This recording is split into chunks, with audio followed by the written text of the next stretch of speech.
Hi friends. ఎప్పుడు white రైస్తో దోశలు కాకుండా హెల్తీగా డిఫరెంట్గా జొన్నలతో దోశలు ట్రై చేయండి. జొన్నలలో ఫైబర్ ఎక్కువగా ఉంటుంది. ఎక్కువ ఫైబర్ ఉన్న డైట్ ఒబేసిటీని, high blood pressure, heart diseases, diabetes, digestive సిస్టంలో ప్రాబ్లం రిస్క్ తగ్గిస్తుందండి. ఇది కాంప్లెక్స్ కార్బోహైడ్రేట్ అవ్వడం వల్ల స్లోగా డైజెషన్ అయ్యి షుగర్ లెవెల్స్ని స్టేబుల్గా ఉంచుతుందండి. డయాబెటీస్ ఉన్నవారికి, వెయిట్ లాస్ అవ్వాలనుకున్న వారికి ఇది చాలా మంచిదండి.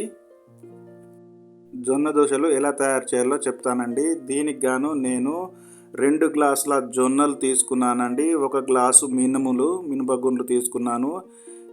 వీటిని రెండింటిని మంచిగా కడుక్కొని ఒక 8 గంటలు నానబెట్టాలండి.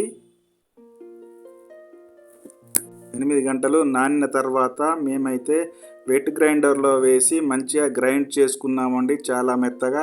ఈ వెట్ గ్రైండర్లో గ్రైండ్ చేయడం వల్ల ఈ దోశలకు చాలా రుచి అనేది వస్తుందండి. నార్మల్ గ్రైండర్ కంటే ఇందులో నాకు వేసి గ్రైండ్ చేస్తే చాలా బాగా నచ్చుతుంది. అందుకని చెప్పేసి నేను ఇందులో గ్రైండ్ చేసుకున్నానండి.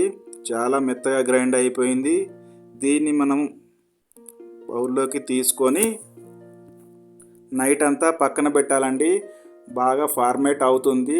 నెక్స్ట్ డే మార్నింగ్ దీన్ని దోశలు వేసుకోవచ్చండి.